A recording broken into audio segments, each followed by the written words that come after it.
கதை கதையாம் காரணமாம் காரணத்தில் ஒரு தோரணமாம் தோரணத்தில் ஒரு துக்கடாவாம். என்னங்க இப்படி ஆரம்பிக்கிறேன் அப்படின்னு பார்க்குறீங்களா? ஒரு காரணம் இருக்குங்க. என்னன்னா, என்னோட சின்ன வயசில் என் பாட்டிக்கிட்ட நான் கதை கேட்குறப்போ இப்படி தாங்க அவங்க கதையை சொல்கிறதுக்கு முன்னாடி இந்த வரிகளை சொல்லி தான் ஆரம்பிப்பாங்க. ஒரு இன்ட்ரெஸ்டிங் கூட்டுறதுக்காகன்னு வச்சுக்கலாம். நீங்களும் உங்கள் பாட்டிக்கிட்ட இந்த மாதிரி கதைகளெல்லாம் நிறைய கேட்டிருப்பீங்க. ஸோ ஃபஸ்ட்டு ஒரு குட் ஸ்டார்டிங்காக இந்த லைன்ஸை வச்சு அவங்க ஞாபகார்த்தமாக நானும் ஆரம்பிக்கிறேன். சிறுகதைக்குள்ளே போகலாமா? வாங்க. அற்புதமான வனம் அது. அநேகமாய் அதுவே தாரகாவனமாய் இருந்திருக்க வேண்டும் என்பது என் யூகம். அங்கே எனக்கு நேரிட்ட அனுபவங்கள் நம்புவதற்கு இயலாதவை. ஒரு மூலிகை வைத்தியனாய் மூலிகைகள் பறிப்பதற்கு சென்ற நான் அந்த காட்டில் வழி தவறி போனேன். வெளியே வருவதற்கும் வழிவகை தெரியவில்லை. சுற்றி சுற்றி வந்தேன். திரும்ப திரும்ப நான் ஒரே இடத்திற்கே வந்து சேர்ந்தேன். ஒரு வட்டத்தில் பயணம் செய்கிறவர்கள் ஆரம்பமும் இல்லாமல் முடிவும் இல்லாமல் பயணம் செய்கிற மாதிரி இருந்தது. பசி வேறு காதை அடைக்க ஆரம்பித்தது. அப்பொழுதுதான் அந்த அதிசயம் நிகழ்ந்தது. எனக்கு எதிரே மிளகு உருண்டை அளவில் சிவப்பாய் பழம் பழுத்திருந்த கொடிகள் பல என் கண்ணில் பட்டன. பசியின் காரணமாக அதை பறித்து சாப்பிட முயன்றேன். ஒரு சித்த வைத்தியனான எனக்கே அந்த கொடியும் பழங்களும் புதிது. பழம் மிக ருசியாக இருந்தது. ஒரு உள்ளங்கை கொள்ளும் அளவிற்கு தான் அவைகளை சாப்பிட்டிருப்பேன். என் பசி போன இடம் தெரியவில்லை. அதே சமயம் எனது புலன்களுக்கெல்லாம் எப்பொழுதும் உள்ளதை விட பல மடங்கு கூடுதலாக ஒரு சக்தி கிடைத்த மாதிரி இருந்தது. அப்படியே தலையை உயர்த்தி ஆகாயத்தை பார்த்தேன். ஒரு கழுகு வட்டமிட்டு கொண்டிருந்தது. அதன் காலிடையே அது ஒரு பறவை குஞ்சை பற்றி கொண்டிருப்பது கூட எனக்கு துல்லியமாக தெரிந்தது. எனக்கு புரிந்துவிட்டது, நான் சாப்பிட்ட அந்த பழத்திற்கு நிச்சயம் அசாதாரண சக்தி இருக்க வேண்டும் என்று தோன்றியது. உடனேயே மீதமிருந்த பழங்களை எல்லாம் மலமளவென்று கொடியின் வேரோடு பறித்து நான் என் கையோடு கொண்டு சென்றிருந்த 2 அடி உயர மூலிகை கூடைக்குள் போட்டுக்கொண்டேன். ஏதோ கண்டறியாததை கண்டறிந்துவிட்ட சந்தோஷம் என்னிடம்.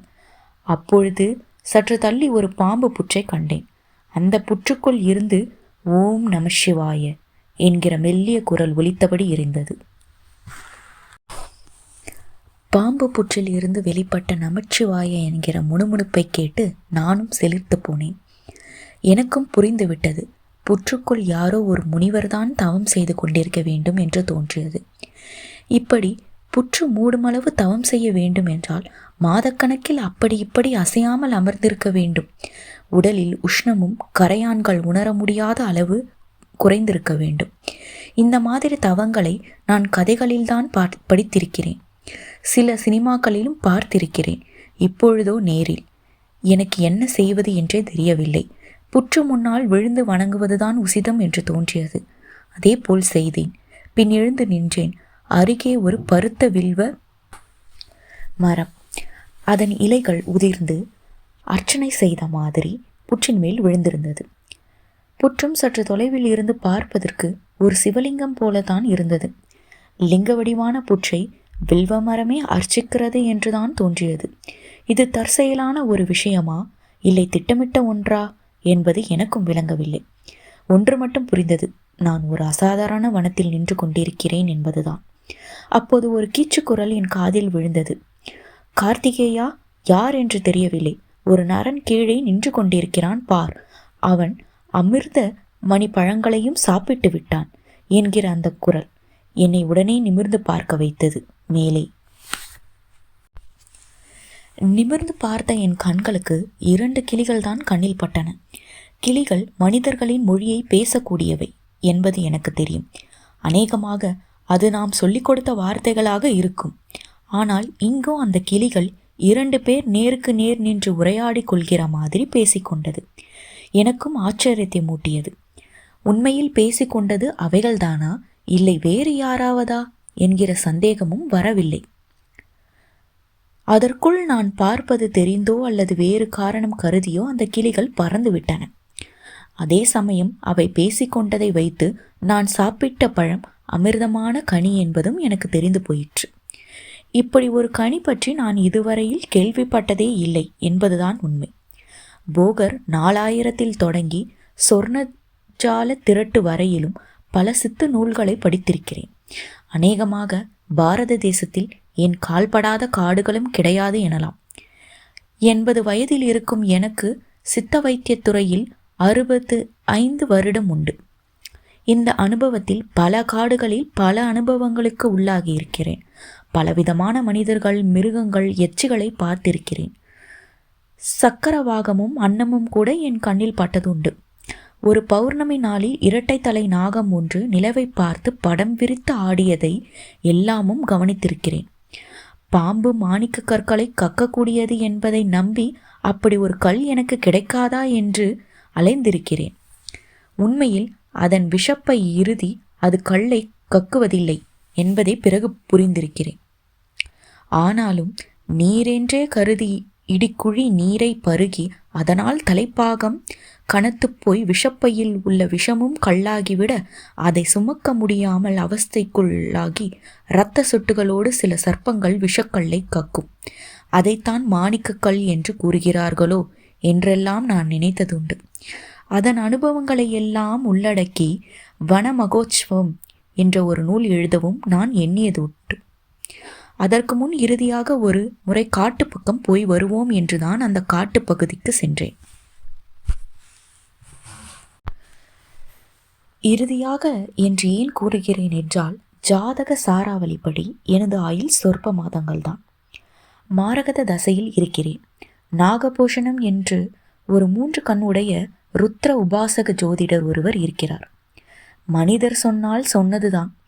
அவர் சொன்னபடியும் அடியேனின் ஸ்தூல வாழ்க்கை ஒரு முடிவுக்கு வரப்போகிறது. போவதற்குள் என் பேர் விளங்கும்படியாக ஒரு விஷயத்தை செய்துவிடும் ஆசையில்தான் அந்த வனத்திற்கு சென்றேன். எனக்கு தேவை நயனசூரி என்கிற ஒரு மூலிகை. பிரபல தொழிலதிபர் ஒருவர் மாலைக்கண் வந்து இரவானால் குருடாகி விடுகிறார். அவர் குருட்டை நீக்கிவிட்டால் 1 கோடி ரூபாய் தருவதாக சொன்னார். அந்த ஆசையும் கூட. அந்த தொழிலதிபரின் மாலைக்கண் நோயை குணப்படுத்தினால் 1 கோடி ரூபாய் கிடைக்கும் என்பதற்காக மட்டும் நான் வரவில்லை. சாவதற்குள் ஒருவருக்கு கண் கொடுத்த புண்ணியத்தோடு போய்விட வேண்டும் என்பதே என் ஆசை. அதே சமயம் அந்த 1 கோடி நான் கண்டுபிடித்து வைத்திருக்கும் நுட்பமான மூலிகை வைத்திய ஆராய்ச்சிக்கு பயன்பட வேண்டும் என்பதுதான் என் விருப்பம். இந்த ஜென்மத்தில் குழந்தை பாக்கியம் இல்லை என்று சொன்ன ஒரு ஜோடிக்கு என்னால் குழந்தை உருவானது. ஜோதிட மாமேதை நாகபூஷணமே உங்களுக்கு இந்த பிறப்பில் குழந்தை கிடையாது, உங்கள் ஜாதகம் அதை துல்லியமாக சொல்கிறது என்று சொன்ன கேஸ் அது. அவர்களுக்கு குழந்தை பிறந்த நிமிடம் அவர் ஆச்சரியத்தில் முழுகினார். என்னிடம் வந்து நீங்கள் தன்வந்திரியின் நேரடி பிரதிநிதி என்று புகழ்ந்தார். இப்படியாக என் மூலிகை ஆராய்ச்சி பாறையில் பூ பூக்க வைத்துள்ளது. நான் மனித வாழ்வின் சௌபாக்கியங்களுக்காக மருத்துவ ரீதியாக நிறைய யோசிக்கிறேன். நாகபூஷணம் கூட என்னை பார்த்தபோது, இறப்பதற்குள் உலகம் போற்றும் புத்தகம் ஒன்று எழுதுவீர்கள், அதில் நிறைய ஆன்மீக ரகசியங்கள் இருக்கும் என்றார். ரசமணி வித்தகன் என்று என்னை கூறுவார்கள். இந்த புத்தகத்தை வாசித்த பிறகு பெரியப்பா ஒரு ஞானி என்றும் கூறுவார்கள். போகட்டும், பீடியை விட்டுவிட்டு விஷயத்திற்கு வருகிறேன். அந்த காட்டில் அமிர்தமணி கனியால் ஒரு அதீத சக்தி ஏற்பட்டதாக கூறினேன் அல்லவா? அது என்னுள் வேறு பல வீரியமான விஷயங்களையும் தோற்றுவிக்க தொடங்கியது. நம்புங்கள், தயவு செய்து நான் கூறப்போவதை நம்புங்கள்.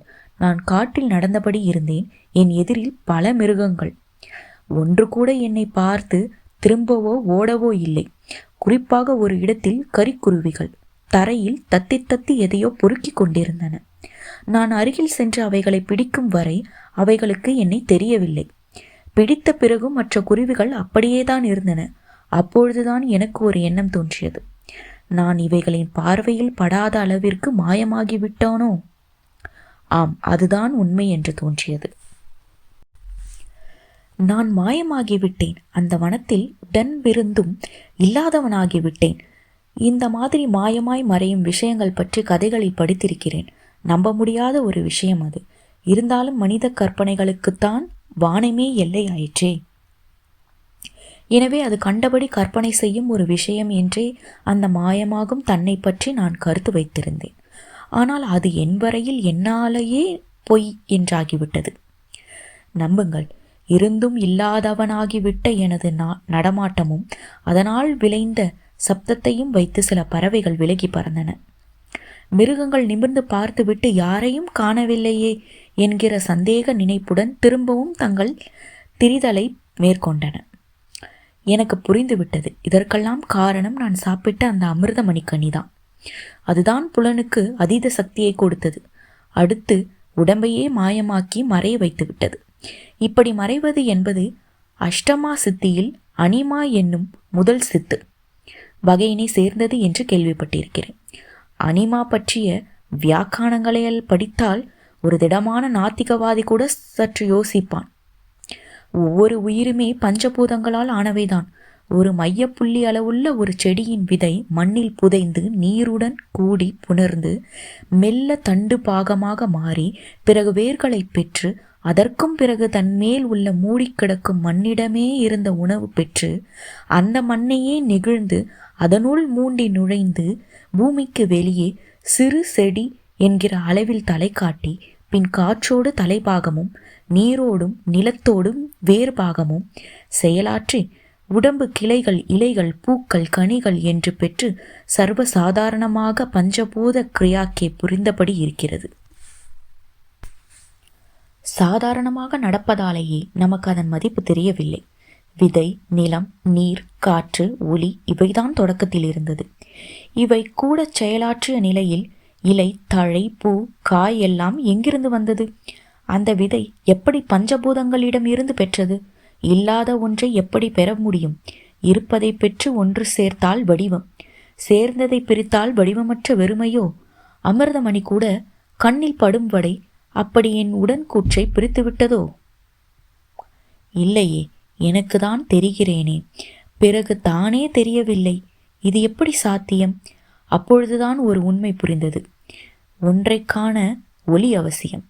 அந்த அம்சம் மேல் மட்டும் இல்லையோ? நான் இப்படி குழம்பி போன சமயம் ஒரு மலைப்பையன் கழுத்தில் ஒரு மலைப்பாம்பை போட்டுக்கொண்டு தோளில் ஆந்தை ஒன்றுடன் எதிரில் வந்தபடி இருந்தான். அந்த ஆந்தை என்னை பார்த்து விட்டது போல என் அருகே வரவும் வானமேறி பறந்தது. அந்த ஆந்தை என்னை பார்த்து விட்டே மேலே ஏறியதாக நான் உணர்ந்தேன். தொடர்ந்து என் கால்பட்டு அந்த மலைப்பரப்பில் கிடந்த காய்ந்த சருகுகள் சப்தம் எழுப்பின. அது அந்த வேடனை கலவரப்படுத்திடவே, யாரது என்று அவன் குரல் கொடுத்தான். நானும், ஐயா, உங்கள் கண்களுக்கு நான் தெரிகிறேனா என்று திரும்பி கேட்டேன். நல்ல வேளை என் குரல் அவன் காதுகளில் விழுந்தது.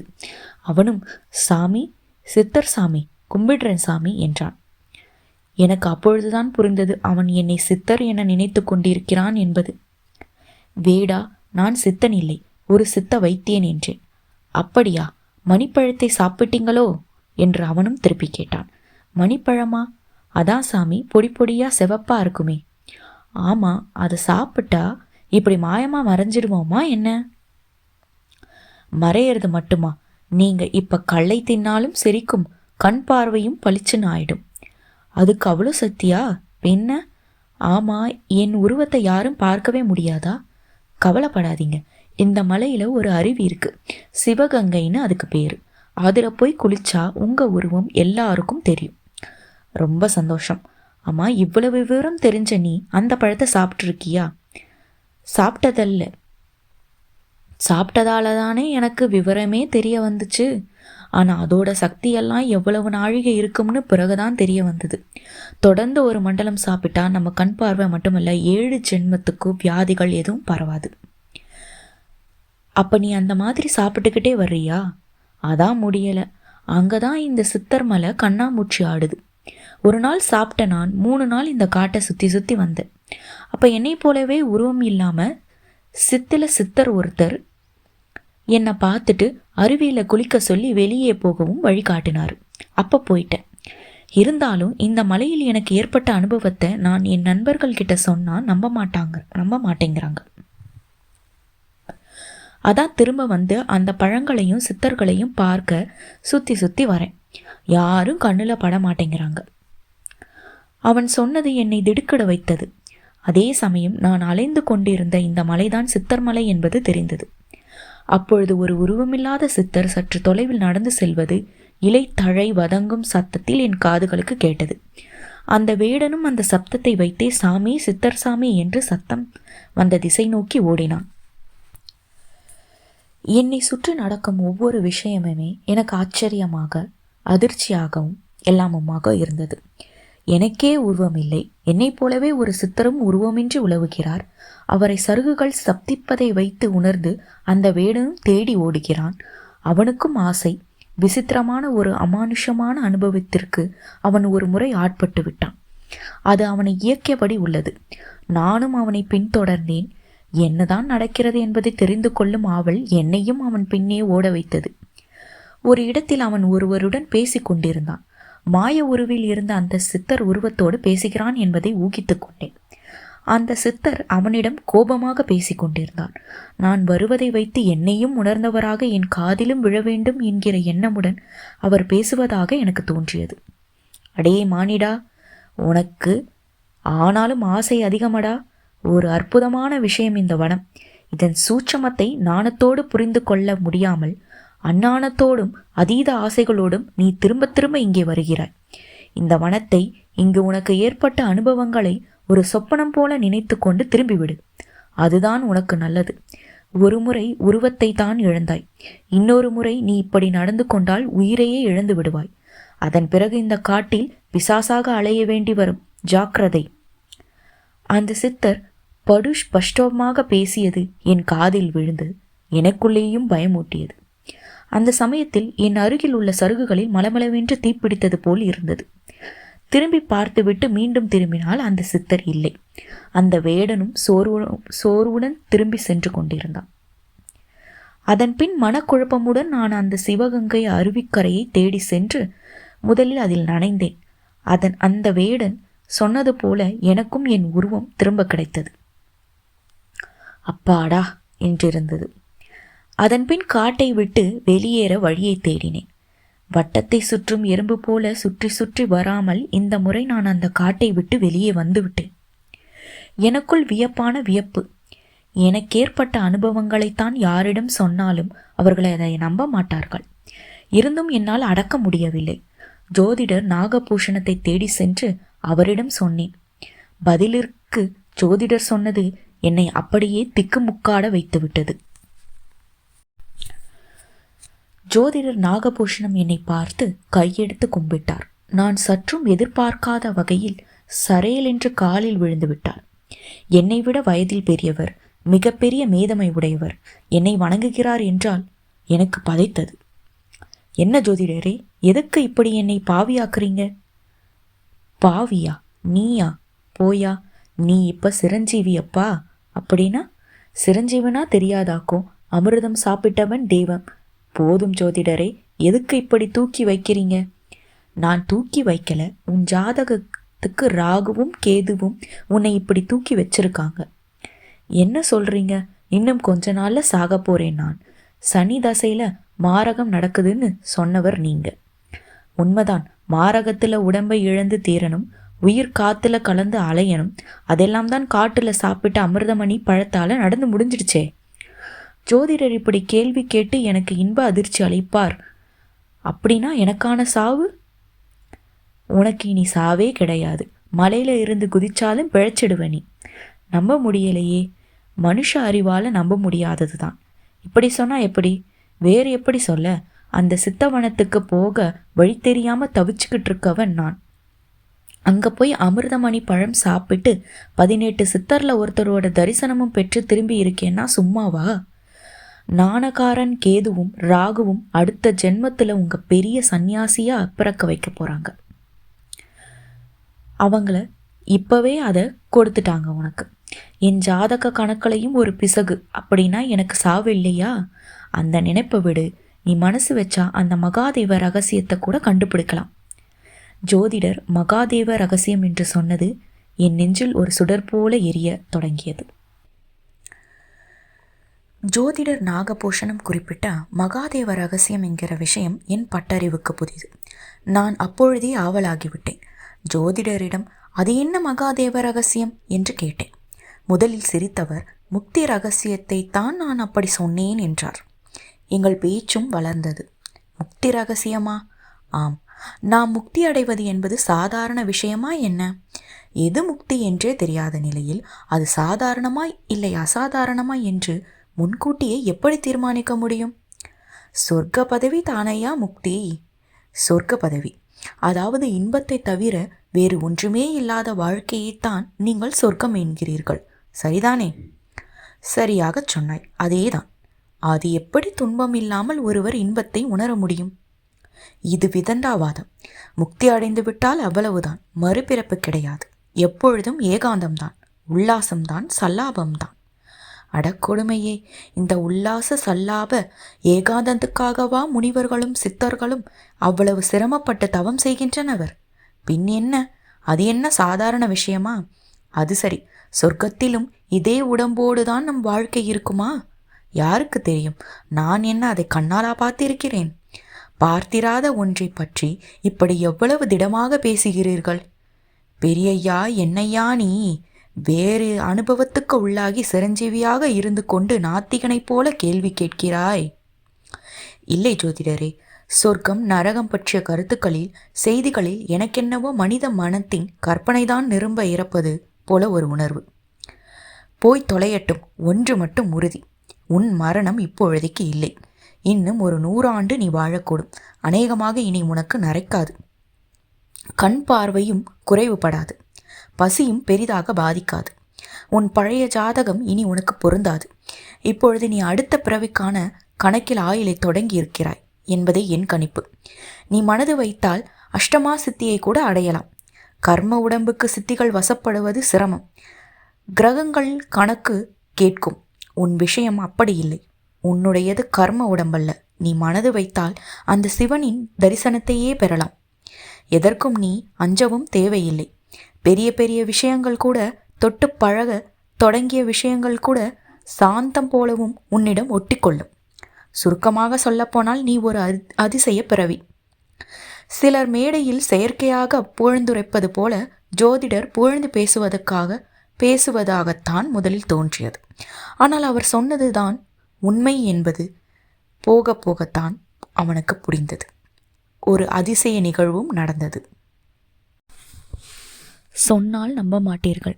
நான் எழுதி கொண்டிருக்கும் மகாதேவ ரகசியம் என்னும் புத்தகமே நம்ப முடியாத ஒன்றுதானே என்று கூட நீங்கள் சொல்லலாம்.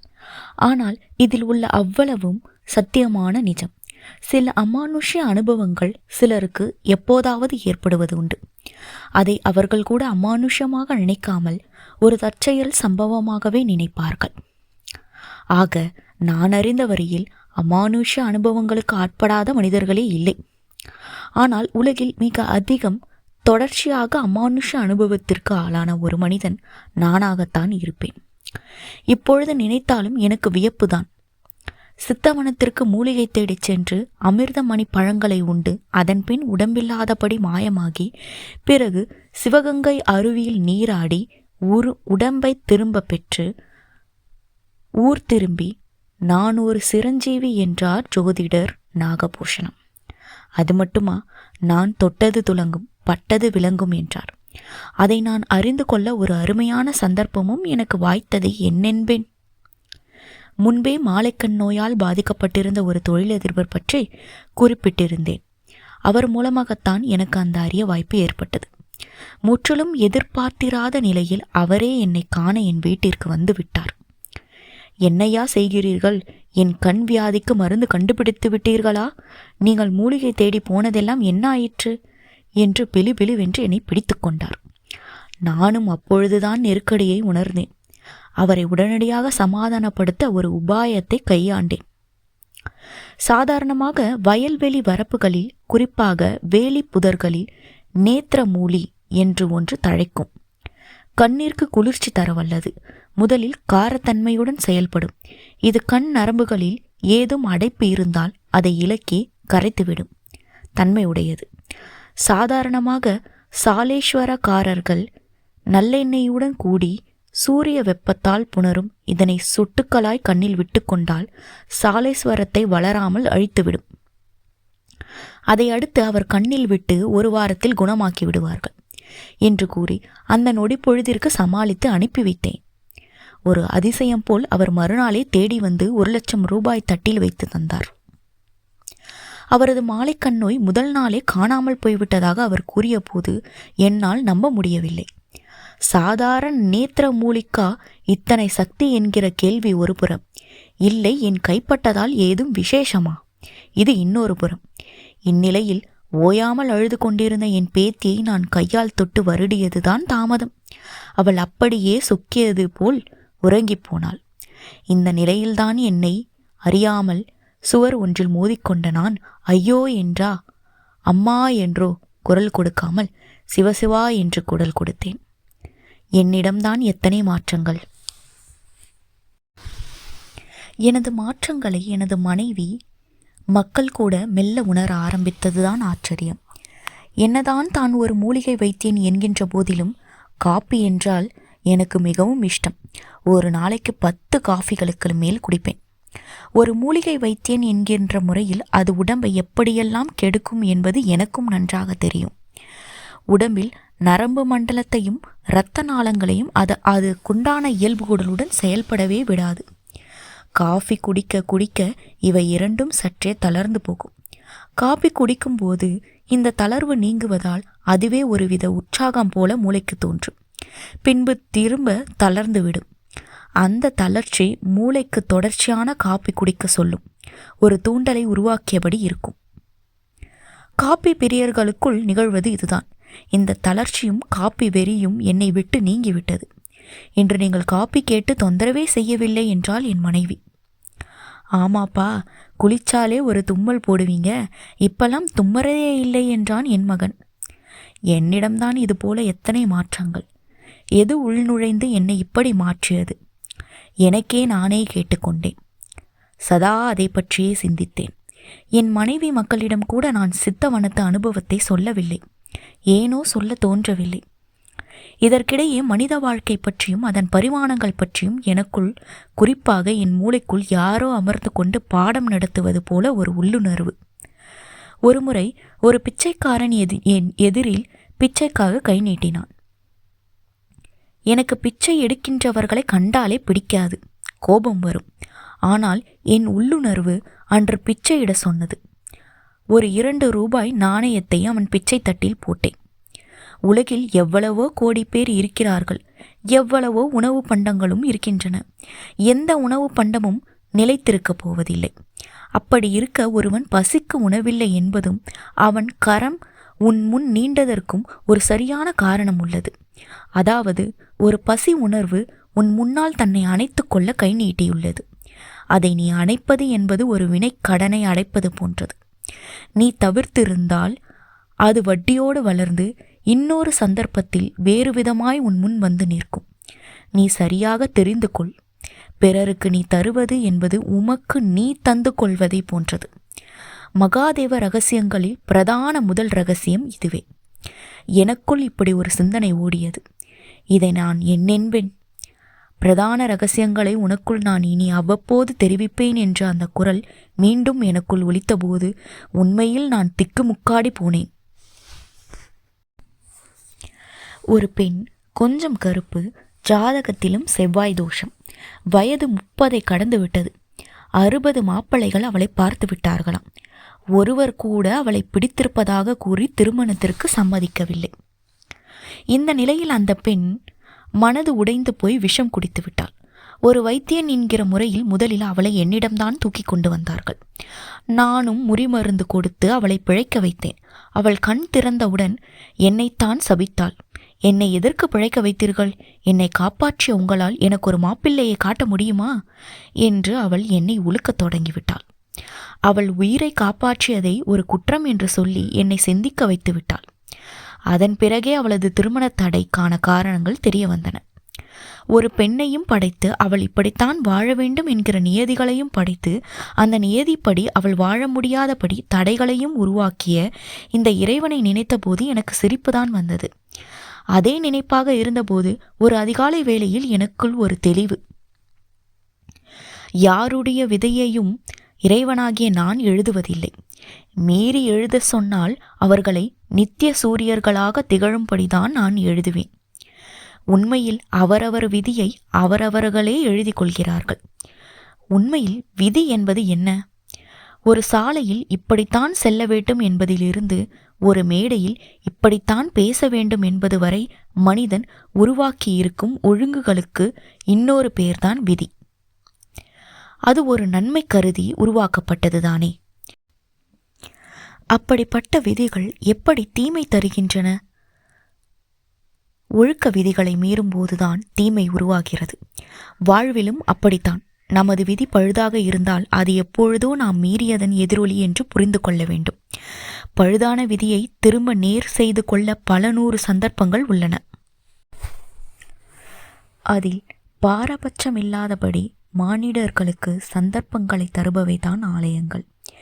எனவேதான் இப்படி சந்தர்ப்பங்கள் பெற இடமில்லாத, அதாவது ஆலயங்கள் இல்லா ஊரில் குடியிருக்க வேண்டாம் என்றால் அவை கிழவி. ஒவ்வொரு ஆலயமும் ஒரு நீர்ச்சுனை போன்றது. சுனையை பயன்படுத்தி மேம்படுவதுதான் உண்மையான பகுத்தறிவு. ஆலயச் சுனையில் ஒருவர் நீராடலாம், ஒருவர் கூடவே தங்கள் ஆசை அழுக்கை துவைத்து போக்கிக் கொள்ளலாம். அத்துடன் தாகசாந்திக்காக ஒரு குடத்தில் நீரும் எடுத்துக்கொள்ளலாம். இது எதுவும் செய்யாமல் சுனையை பார்த்து அச்சப்பட்டு அதில் இறங்கினால் இறந்து விடுவோம் என்று நினைத்து கொண்டு ஒதுங்கியும் போகலாம். சுனை யாரையும் அழைப்பதில்லை, யாரையும் தடுப்பதும் இல்லை. உத்தமன் தீயவன் என்ற பாகுபாடும் பார்ப்பதில்லை. சுனையை பயன்படுத்த தெரிவதில்தான் எல்லாமே உள்ளது. சுனையும் இறையும் இங்கே ஒன்றே. ஆலயம் சென்று இறைவனிடம் அவனது அன்பை, சக்தியை யாசித்து பெற தெரிய வேண்டும். எதற்காக வருகிறது பிரதோஷ காலம்? விஷத்தை அமிர்தமாக்கிக் கொள்ளத்தானே. அந்த கருப்பு நிற செவ்வாய் தோஷ பெண்ணை பிரதோஷ காலத்தில் வந்து தேனாபிஷேகம் செய்து வணங்கி வழிபட சொல். கருப்பே திருப்பம் தரும் ஒன்றாக ஆகும். செவ்வாய் தோஷமே அடிப்படை பலமாகிவிடும் என்று எனக்குள் யாரோ அமர்ந்து கேள்விகள் கேட்டு பதிலும் சொல்வது போல் தோன்றியது. அதன்பின் நானே அப்பெண்ணை பிரதோஷ காலத்தில் ஆலயத்திற்கு அழைத்து சென்றேன். அவள் கைகளால் தேன் வழங்க செய்தேன். அவள் கைகளால் அவள் பலருக்கு கசப்பானதையே முற்பிறவில் தந்திருக்கிறாள். அது அவளுக்குள் பதிவாகியே அவளை தோஷ காலத்தில் பிறக்க வைத்து அதிலேயே வழியும் நடத்திற்று. இப்பொழுது இறைவனுக்கே தேன் என்னும் இயற்கையின் அமிர்தத்தை தந்ததால் அதன் காரணமாய் அவள் கணக்கில் வரவு வைக்கப்பட்ட அதற்கான பலன் ஒரு மாப்பிள்ளையையும் இழுத்து வந்தது. அவருக்கு கருப்பு நிறம்தான் அதிகம் பிடிக்குமாம்.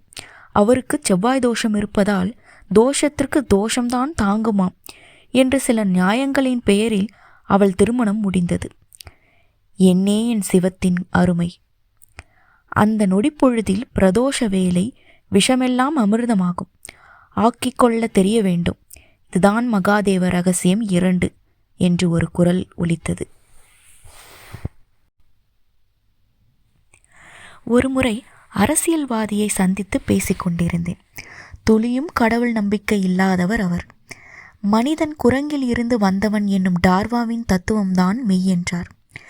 விதி, பாவம், புண்ணியம் எல்லாமே பொய் என்றவர் மனிதனின் அறிவுத்திறம்தான் உண்மையான கடவுள் என்றார். அதாவது புத்திசாலிக்கு உலகம் சொந்தம், முட்டாள்களே உலகத்துக்கு சொந்தம் என்று பகுத்தறிவு பேசினார். அப்படியெல்லாம் சொல்லாதீர்கள். இந்த உலகத்தில் 190 பேர் கடவுள் நம்பிக்கை உள்ளவர்களே. 10 பேர்தான் உங்களைப் போல் சிந்திப்பவர்கள். நம்பிக்கை மிகுந்த அந்த 90 பேரையும் முட்டாள்களாக நினைப்பதுதான் மடத்தனம் என்றேன் நான். அவருக்கு கோபம் வந்துவிட்டது. மக்கள் அவ்வளவு பேரும் செம்மறி ஆடுகளைப் போன்றவர்கள், தொப்பியை தூக்கி கொண்டு போன குரங்குகளைப் போன்றவர்கள். புத்திசாலிகள் எப்பொழுதும் குறைவாகவே இருப்பார்கள். பக்தி என்பது ஒருவித மன பலவீனம். அதற்கு எப்பொழுதும் ஒரு துணை அவசியம். அதனால்தான் கதையாவது எழுதும்போது கூட பிள்ளையார் சுழி போட்டு முருகன் துணை என்றோ சக்தி துணை என்றோ எழுதினால்தான் அவர்களுக்கு தெம்பாக இருக்கும் என்று அவர் தரப்பு நியாயங்களை அடுக்கிக் கொண்டே போனார். இறுதியாக ஒரு கேள்வியை கேட்டார். கடவுள் இருப்பது உண்மையானால் அவர்தான் நம்மை எல்லாம் படைத்தார் என்றால் எல்லோரையும் பணக்காரர்களாகவோ ஆரோக்கியமானவர்களாக நல்லவர்களாக படைக்க வேண்டியதுதானே? அப்படி படைத்துவிட்டால் எங்காவது யாராவது அடித்து கொள்ள முடியுமா? ஒரு பிச்சைக்காரனாவது இந்த பூமியில் இருப்பானா? நோய் நொடிதான் இருக்குமா? அவருக்கும் நல்லவர்களை பாதுகாப்பது, கெட்டவர்களை அழிப்பது போன்ற எவ்வளவோ வேலைகள் மிச்சமாகுமல்லவா என்று என்னை பார்த்து கேட்டார். உண்மையில் நாமாக இருந்தால் என்ன செய்வோம்? காலத்துக்கு பிரச்சனை இல்லாதபடி எல்லாமே அமையத்தானே சிந்திப்பாய். ஒரு பொருளையே அது நெடுங்காலம் தேய்மானமின்றி உழைக்க வேண்டும் என்றும் வாங்கும் நாம் மனித கூட்டத்தை படைக்கும் பொறுப்பை பெற்றால் என்ன செய்வோம்? அவர்களால் நமக்கு பிரச்சனை வராதபடி அவர்களும் மகிழ்ச்சியாக நாமும் மகிழ்ச்சியோடு காலம் கழிக்க என்ன உண்டோ அதைத்தானே செய்வோம். இப்படியா முட்டாள்தனமாக நடப்போம்? புராணங்களையே பாருங்கள். அசுரர், தேவர் என 2 ஜாதி. இதில் அசுரர்களுக்கு வரம் கொடுத்துவிட்டு அவர்களால் அல்லல்படாத தெய்வம்தான் உண்டா? சர்வசக்தி படைத்தது தெய்வம் என்றால் அது சராசரி மனிதனைப் போலவா சிரமப்படும்? எப்படி கூட்டி கழித்து பார்த்தாலும் இந்த உலகை நம்மை ஒரு தெய்வம்தான் படைத்திருக்கும் என்பதை நம்ப முடியவில்லை. அதைவிட கொடுமை, எல்லோருக்கும் ஒரு தலையெழுத்து, அதன்படித்தான் அவன் வாழ்க்கை அமையும் என்னும் இன்னொரு அபத்தம். இந்த உலகம் என்ன ஃபேக்டரியா? ஒவ்வொரு மனிதனின் வாழ்க்கையும் ஒரு கடவுள் கண்காணித்து அவர்களுக்கேற்ப தலையெழுத்து என்ற ஒன்றை எழுதி அதன்படியே அவர்களுக்கு பலாபலன்கள் கிடைக்க மற்ற விஷயங்களையும் அதற்கேற்ப டைரக்ட் செய்து என்பதெல்லாம் துளியாவது சாத்தியமா? கடவுள் சித்தாந்தம் போல் ஒரு கற்பனை, ஒரு புருடா, ஒரு அபத்தம் இருக்க முடியுமா என்றெல்லாம் கேட்டு என்னை உலுக்கி எடுத்து விட்டார். உண்மையில் அந்த கேள்விகள் என்னையும் கூட சிந்திக்கத்தான் வைத்தன. ஆனால் பதிலுக்கு என்னுள் யாரோ அதற்கு எதிராக சிந்தித்து மிக பலமாக சிரிப்பது போல் தோன்றியது. அட பாவி, மகாதேவ ரகசியத்தின் அரிச்சுவடி விஷயங்கள்தான் இந்த கேள்விகள். விதி, தலையெழுத்து எல்லாம் சாதாரண பாலபாடகங்கள். விளக்கமாக சொல்கிறேன் கேள் என்று எனக்குள் யாரோ பேச ஆரம்பித்தார்கள். வட்டத்தில் எது ஆரம்பம், எது முடிவு? ஆரம்பமும் முடிவும் தெரிய வேண்டுமாயின் அது நேர்கோடாக இருந்து விடுவதுதான் உத்தமம். இரண்டும் தெரியவில்லையேல் ஆரம்பமும் முடிவும் ஒன்றுபட நேர்கோடாக அதன் நீளத்திற்கு ஏற்ற வட்டமாய் உருக்கொண்டுவிடும். இந்த கணக்கு இப்பொழுது இங்கே எதற்கு? கடவுள் மனிதனை படைக்கவில்லை, மனிதன்தான் கடவுளை படைத்தான் என்கிற கருத்துக்கும் இந்த கணக்குக்கும் என்ன சம்பந்தம் என்ற கேள்வி எழுகிறதா? கூர்ந்து பாருங்கள். கடவுள் மனிதனை படைக்கவில்லை என்கிற சிந்தனை ஒரு வட்டத்தை போன்றது. ஏனென்றால் ஒரு கேள்விக்கான பதில் ஒன்றில் தொடங்கி இன்னொன்றில் முடிவது. தொடக்கமும் முடிவும் மற்ற ஒரு வட்டத்தை காண்கையில் கடவுள் மனிதனை படைத்திருக்க வாய்ப்பில்லை என்கிற எண்ணப்பாடே நம்மை ஆட்சி செய்யும். ஆரம்பமும் தெரியாததால் முடிவும் தெரியாததால் இல்லை என்கிற முடிவுக்கு வருவது புலனறிவுக்கு மிக சரி. ஆரம்பித்த இடத்திலேயே முடிவை பெற்றதாலேயே இது வட்டமாக தெரிகிறது. முடிவில்லாததாக நீண்டு கொண்டே போயிருந்தால் இது ஒரு நேர்கோடாகத்தான் இருக்கும் என்று யூகிக்க முடிந்தால் அதுதான் சூட்சும அறிவு. மகாதேவ ரகசியங்கள் புரிய சூட்சும அறிவே தேவை, புலனறிவு அதன் மூலம் அல்ல. விஞ்ஞானம் முழுக்க முழுக்க புலனறிவால் இயங்குவது. புலன்களின் சக்திக்கு உட்பட்டதை கண்டு புலன்களின் உணர்வுக்கு ஆட்பட்டதை உணர்ந்து அதற்கேற்ற செயல்படுவது. கிணற்று தவளையின் நிலைப்பாடும் இதுவும் ஒன்றே. கிணற்றின் அடிப்படுகையில் வாழும் ஒரு தவளை உலகம் என்பது நீரால் மட்டும் ஆனதாகவே கருதும். அந்த உலகமும் கூட அந்த கிணற்றின் ஆழவட்ட அளவு கொண்டதாக மட்டுமே உணரும். அதற்கு மேல் உணர அதற்கு வாய்ப்பில்லை, வழியும் இல்லை. அப்படி அது சிந்தித்தால் அதில் அணு அளவு தவறும் இல்லை. அதே சமயம் அது உண்மையில் இல்லாமை அல்லவா? கிணற்றுக்கு வெளியே ஒரு பூமி, பூமியில் கோடிக்கணக்கில் உயிரினங்கள், இந்த பூமிக்கு மேல் வானம், வானத்தில் எண்ண முடியாத நட்சத்திரங்கள் என்று எவ்வளவோ இருக்கிறது. இதெல்லாம் எப்பொழுது தெரிய வரும்? கிணற்றை விட்டு அந்த தவளை வெளியில் வந்து பூமியில் நடமாடினால்தானே அதற்கு இந்த உண்மை விளங்கும். ஆன்மீகம் என்பதும் இப்படித்தான், புலனறிவுக்கு அப்பாற்பட்டதாய் உள்ளது. புலனறிவுதான் கேள்விகள் எழுப்புகிறது. மனிதர்களை நல்லவர்களாக படைப்பதற்கென்ன? எல்லோருக்கும் எல்லாமும் கிடைக்கும்படி செய்வதற்கென்ன? ஏன் ஏற்றத்தாழ்வு? எதற்கு தலைவிதி? எதற்கு இன்பம்? எதற்கு துன்பம் என்று. உலகம் என்றால் என்னவென்றே தெரியாத குழந்தைகளுக்கு கூட மிக விருப்பமானது விளையாட்டுதான். விளையாட்டுக்குள் அப்படி என்ன இருக்கிறது? வெற்றியும் தோல்வியும் தானே.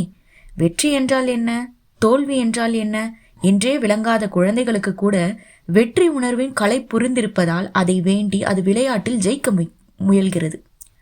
தோற்றால் அழுகிறது. அழுவதை தவிர மீண்டும் வெற்றிக்காக அது தொடர்ந்து விளையாடுகிறது. ஒரு முறை வெற்றி, ஒரு முறை தோல்வி, இதில் அது தன்னை மறைக்கிறது.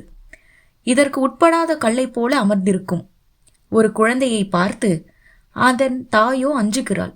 இந்த குழந்தைக்கு உடம்பு மனது இரண்டிலும் கேடு என்று எண்ணி கலங்குகிறாள். வெற்றியும் தோல்வியுமான விளையாட்டில்தான் ஆரோக்கியம் இருப்பதால் அவள் அப்படி எண்ணி கலங்குகிறாள். வாழ்க்கையும் ஒரு விளையாட்டுதான். இதில் தோல்வியை தவிர்த்தால்தான் வெற்றி. தோல்வி இல்லாத வெற்றியும் அர்த்தமற்றது. இந்த வெற்றி எப்பொழுது கிடைக்கும்? தோல்வி என்று ஒன்று இருந்து அதோடு போராடி அதை வீழ்த்தினால்தானே. அப்படி பெறுகின்ற வெற்றிதானே ருசியையும் உடையதாக இருக்கும். வெற்றிதான் இன்பம், தோல்விதான் துன்பம். இரண்டுக்கும் நடுவில் புத்தியால் வெற்றியை அடைய முயல்வதே வாழ்க்கை கைப்பாடு. இந்த புத்திக்கு சக்தி தருவது பக்தி. இது புரியாமல் எங்கு பார் ஒரே மேடு பள்ளம் ஏற்றத்தாழ்வு, இப்படி ஒரு உலகையா கடவுள் படைத்திருப்பார் என்று கேட்பது முட்டாள்தனம், தவளைத்தனம். இந்த வாழ்க்கை விளையாட்டில் வெற்றிகளை மட்டுமே குவிக்க மகாதேவ ரகசியம் மிகவும் உதவும். இதில் தலையானது இரவும் பகலுமாய் உள்ள பொழுதுகளை, அதாவது காலத்தை, அந்த காலத்தே கரையும் நேரத்தை தன் வசப்படுத்துவது. இதுவே மூன்றாம் ரகசியம். எல்லாம் சரி, கால நேரத்தை எப்படி வசப்படுத்துவதாம்? கால நேரங்களுக்கென்று ஒரு சக்தியும் குணமும் இருப்பதாக என்னுள் ஒலித்த குரல் அது எது என்றும் எப்படி என்றும் கூட வழிகாட்டத் தொடங்கியது. பூமியில்தான் இரவும் பகலும் என்கிற இரண்டு நிலைப்பாடு. பூமிக்கு மேல் காற்றுப்படுகை, காற்றுப்படுகைக்கும் அப்பால் இரவென்று ஒன்றோ பகலென்று ஒன்றோ கிடையாது. இதனால்தான் நாளென்று ஒன்றோ பொழுதென்று ஒன்றோ அதில் நேரமென்று ஒன்றோ கிடையாது. நேரமும் காலமும் இல்லாத இடம், அல்லது நின்றுவிட்ட இடம், அல்லது ஓடாத இடம், அதுவும் அல்லாது முன் ஏது பின் ஏது நடு ஏது என்கிற தெரியாத இடம், அது என்றும் கூட இருக்கலாம். இதிலிருந்து இதெல்லாம் ஒரு இடமாக பூமி இருக்கிறது என்னும் பொழுதே இங்கே இவை ஏன் உருவாக்கப்பட்டன என்கிற கேள்வி எழுகிறதல்லவா? அந்த கால நேர பொழுதுகளிலும் கூட அதிகாலை, மதியம், மாலை, முன்னிரவு, நள்ளிரவு, பின்னிரவு என்றெல்லாம் அந்தந்த பகுதிகளில் அதற்கேற்ப வெப்பமும் குளிர்வும் அமைந்திருக்கும் விதங்கள் எல்லாம் எதனால்? இங்கேதான் மனிதன் ஜீவிக்கிறான். அவனது ஜீவிதம் எண்ணங்களாலும் அது சார்ந்த முறைகளாலும் ஆனது. அது இந்த கால நேர விகிதங்களால் தான் அமைகிறது. இந்த கால நேர விகிதங்களுக்கென்று ஒரு தன்மை இருக்கிறது, ஒரு குணம் இருக்கிறது. அந்த குணம் எப்படிப்பட்டது என்பதை மகாதேவனின் அருளால் அவனது பிரதிநிதிகள் கண்டறிந்து வைத்திருக்கிறார்கள். அதன்படி ஒரு ஞாயிறின் காலை 6 மணிக்கு அந்த நொடி பொழுதில் பூமி பந்தின் மேல் விழும் பூமிக்கு அப்பாலான கிரகங்களின் கதிர்வீச்சை பொறுத்து ஒரு சக்தி உண்டு. இது நொடிக்கு நொடி கூடிக்கொண்டே அல்லது குறைந்து கொண்டே செல்வது. அதே ஞாயிற்றுக்கிழமை ஒரு நட்சத்திராதிபதி இருக்கிறான். அவன் சக்தியை ஒரு மனிதனுக்கு பொறுத்தர அவன் பிறக்கும் நேரத்திற்கு ஏற்ப லக்னாதிபதி என்று ஒருவன் இருக்கிறான். இவர்கள் யார்? இவர்கள் எப்படிப்பட்டவர்கள் என்பதையெல்லாம் தெரிந்து கொண்டால் சுழன்று கொண்டே இருக்கும் காலச்சக்கரத்தில் நமக்கான நொடிப்புள்ளியின் சக்தியை நாம் உணர முடியும். அது குறைவானதாக இருந்தால் கூட்டிக் கொள்ளும் வழியையும், கூடுதலாக இருந்தால் நெறிப்படுத்திக் கொள்ளும் வகையும் ஜாதக சாஸ்திரம் என்னும் கணித செல்வமாய் அருளப்பட்டுள்ளது. ஒரு நாளில் ஒவ்வொரு நொடிக்கும் ஒரு குணம் உண்டு, ஒரு சக்தியும் உண்டு. இதை அறிந்தவன் மகாதேவ ரகசியத்தின் 4ஆம் ரகசியத்தை அறிந்தவனாவான். இவன் அதிகாலை துயில் எழுவான். குளுமை விலகி வெப்பம் கலக்கத் தொடங்கும் இதமான அதிகாலை வேளையினை பிரம்ம முகூர்த்த காலமாய் கண்டு கொண்டு அதில் தனது அன்றைய செயலை தொடங்குவான். உறக்கச் சொல்கிறேன் கேட்டுக்கொள். அதிகாலை எழுபவனை வெல்வது கடினம். இப்படி பல எழுத்துக்கள் என்னுள் தானாக உருவாகி என்னுள் ஓடியபடியே இருந்தன. இன்னும் சொல்கிறேன் கேள். சிவராத்திரியின் காலநேர சக்தி பற்றி தெரிந்திருந்தால் அயர்ந்து போவாய் என்றது அந்த குரல். இந்த உலகத்தில் அரிதான விஷயங்கள் யாரும் பார்க்காத நிலையில் ஒரு தனித்த அனுபவமாகவே ஏற்படுவதே நல்லது. 10 பேரை அழைத்து அவர்கள் எதிரில் அரிதான விஷயங்களை நிகழ்த்தி காட்டுவது மிக ஆபத்தானது, முட்டாள்தனமானது. சுருக்கமாக சொல்வதானால், வித்தியாசமான பேராற்றல் உடையவர்கள் எந்த நிலையிலும் அதை வைத்து பிறர் கவனத்தை கவர்ந்து அவர்கள் முன் நான் ஒரு ஜாம்பவனாக்கும் என்று காட்டிக்கொள்ளக்கூடாது. இதுவும் மகாதேவ ரகசியங்களில் ஒன்று. ஏன் அப்படி என்கிற கேள்வியில் விழுந்து நான் புரண்டு நெளிந்தேன். பதில் எனக்கு தொழிலதிபர் வேடத்தில் வந்தது. சாதாரணமாக வேலியோரும் முளைக்கும் நேத்திரமூலி என்னும் மூலிகை சாற்றை நான் கண்களில் விட மாலைக்கண் நோயிலிருந்து அவர் குணமடைந்தார் அல்லவா? அது அமெரிக்கா வரை பேசப்படும் ஒரு பெரிய விஷயமாகிவிட்டது. குறிப்பாக உங்கள் கண் பார்வை திரும்புவது என்பது 100% சாத்தியமில்லை என்று சொல்லியிருந்த ஒரு வெள்ளைக்கார டாக்டர் அந்த தொழிலதிபர் குணமானது அறிந்து என்னை சந்திக்க என் வீட்டிற்கே வந்துவிட்டார். எந்த மூலிகையால் குணப்படுத்தினீர்கள், அதன் பெயர் என்ன என்று கேட்டு என்னை பிழிந்தெடுத்து விட்டார். நானும் அதெல்லாம் தொழில் ரகசியம், வெளியே கூற முடியாது என்று கடைசி வரை சமாளித்தேன். முதலில் எவ்வளவு டாலர்கள் வேண்டுமானாலும் தருகிறேன் என்று ஆசை காட்டியவர் நான் அசைய மறுத்ததால் இறுதியாக ஒரே ஒரு உதவியாவது செய்யுங்கள் என்றார். என்ன என்று கேட்டேன். எனக்கு ஒரு மகள் இருக்கிறாள். அவள் ஒரு செவிடு. இதனால் அவள் படும் பாடு கொஞ்ச நஞ்சமல்ல. தயவு செய்து உங்கள் மூலிகையின் ஆற்றலால் அவளது காதுகளையாவது கேட்க செய்யுங்கள் என்றாள். வசமாக மாட்டிக்கொள்வது என்பது இதுதானோ? என்ன செய்வது என்று புரியாமல் நான் கைகளை பிசைந்து கொண்டு நின்றபோது காதில் மீண்டும் ஒரு குரல். ஒரு சப்தம் நிசப்தமானதற்கு காரணமே கரும வினைதான். அந்த வினையை சீர் செய்தால் நிசப்தமும் சப்தமாகும். கவலைப்படாதே என்றது அந்த குரல். எப்படி எப்படி செய்ய போகிறேன் இதை என்று நான் தவிக்கத் தொடங்க எனக்குள் ஒலித்த அந்த குரல் ஓம் என்னும் பிரணவ மந்திரத்தை சொல்ல ஆரம்பித்தது. நடுவில் சட்டென்று நிறுத்தி இந்த ஓம் என்னும் ஒலியை உருவகப்படுத்தி ஒரு கற்பனை செய்து பார். தெளிவான நீர்ப்பரப்பின் மேல் ஒரு புள்ளியில் கல் ஒன்று விழ உடனே அந்த மையத்திலிருந்து பல 100 அதிர்வுகள் நீர்வட்டங்கள் உருவாகி அவையும் கூட குறிப்பிட்ட தூரம் வரை சென்று கண்களை விட்டு மறைந்து விடுவது போல தோன்றும். இந்த ஓம் என்னும் பிரணவத்துக்கு, அதாவது பிரணவ ஒலிக்குள்தான் பிரபஞ்ச ரகசியமே உள்ளது. நீ நான் என்று எல்லோருமே இதனுள் தான் அடக்கம் என்றது அந்த குரல். எனக்குள் பெரும் குழப்பம். ஓம் என்பது ஒரு எழுத்து. உச்சரிப்பதால் சப்தம், கண்ணுக்கு தெரியாத வடிவமே இல்லாத சப்தம். இந்த சத்தத்துக்குள் எப்படி திடஸ்வரூபிகளான நானும் பிறரும் அடங்க முடியும்? குழம்பு தொடங்கிவிட்டேன். ஆனால் அந்த மேல்நாட்டு டாக்டர் என்னை விடவே இல்லை. மாலைக்கண் நோயை குணப்படுத்திய நேத்திரமூலியை நான் அவரிடம் காட்டி இதன் சாற்றினைத்தான் தொழிலதிபர் கண்களில் விட்டேன் என்றேன். அவர் அந்த நேத்திரமூலியை பத்திரப்படுத்தி கொண்டார். தொடர்ந்து பிறந்தது முதல் காது கேளாத ஒருவருக்கு எப்படியாவது காது கேட்க செய்ய வேண்டும். உங்கள் மூலிகை மருத்துவத்தில் வழி உள்ளதா என்று கேட்டார். எனக்கு ஒரு பக்கம் நான் வசமாக மாட்டிக்கொண்டது போல்தான் தோன்றியது. இருந்தும் அதற்கென உள்ள பிரத்யோகமான சில மூலிகைகளை ஞாபகத்தில் வர தலையை அசைத்து வைத்தேன். கண் பார்வை கிடைத்தது போல் காது கேட்டு விடாதா என்ன என்கிற ஒரு அசட்டு நம்பிக்கை அது என்று கூட கூற வேண்டும்.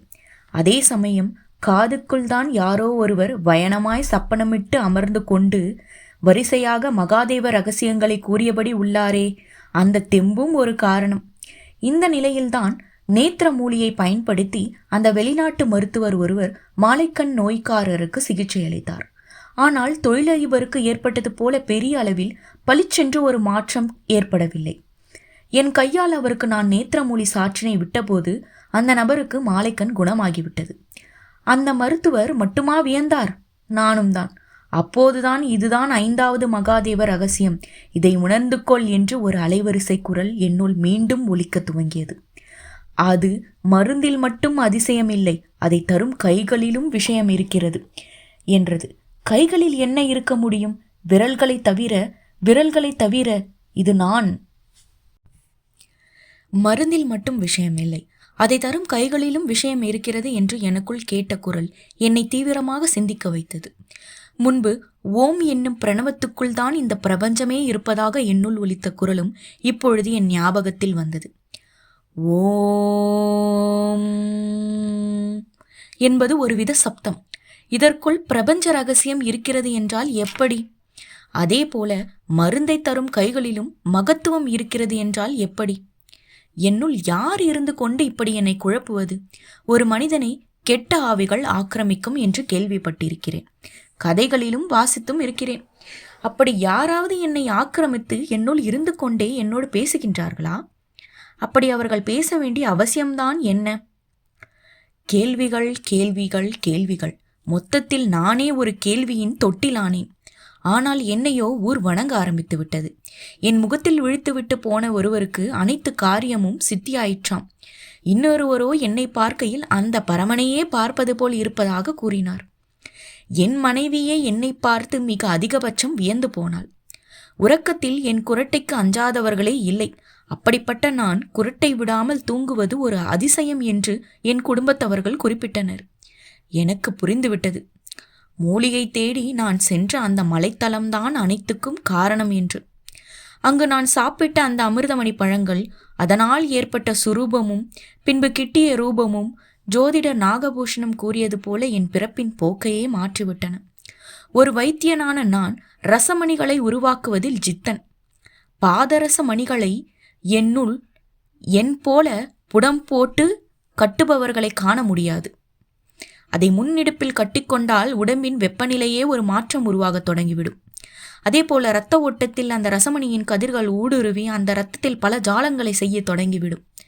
எவ்வளவோ தூங்கு மூஞ்சிகள், சோம்பேறிகள், ஞாபக மறதிக்காரர்கள், சீதள உடம்புக்காரர்கள், திருஷ்டிக்கு ஆட்படுபவர்கள் எனது ரசமணியால் பெரிய விடிவு கண்டிருக்கிறார்கள். அப்படிப்பட்ட ரசமணி தயாரிப்பாளரான என்னையும் பல ரசமணி வித்தகர் என்றே குறிப்பிடுவார்கள். ரசமணி வித்தகன் பெரியப்பா என்றால் சித்த மருத்துவ வட்டாரத்திலே எல்லோருக்கும் தெரியும். அப்படிப்பட்ட நான் இப்பொழுது சித்தர்மலை காட்டுக்குள் சென்று திரும்பியதாலே ஒரு சித்தனாகவும் ஆகத் தொடங்கிவிட்டேன் என்பது புரிந்தது. சித்தம் தெளிந்தவர்களே சித்தர்கள் என்பார்கள். எனக்கும் அந்த தெளிவு வேண்டும் என்றுதான் என்னுள் மகாதேவ ரகசியங்களும் ஒவ்வொன்றாய் அவிழ்கிறதோ அதுதான் உண்மை என்று நம்பிய நான் ஓம் என்னும் பிரணவத்தில் எப்படி பிரபஞ்ச ரகசியம் இருக்க முடியும் என்றும் சிந்திக்கிறேன். பிரபஞ்சமோ இல்லை நானோ நாமோ திடமான வடிவங்கள், சப்தமோ உடம்பற்ற ஒருவித காற்றலை, கண்ணுக்கு தெரியாததும் கூட. கண்ணுக்கும் தெரியாத ஒன்றில் கண்ணுக்கு புலனாகின்ற விஷயங்கள் எப்படி இருக்க முடியும்? கேள்வி தொட்டில் ஆனேன். பதில் காதில் ஒலிக்கத் தொடங்கியது. எது பிரணவ ரகசியம்? அதை தெரிந்து கொள்வதால் எனக்கு என்ன பயன்? இப்படி ஒரு கேள்வியும் என்னுள் ஓடியது. அடுத்து கைராசி.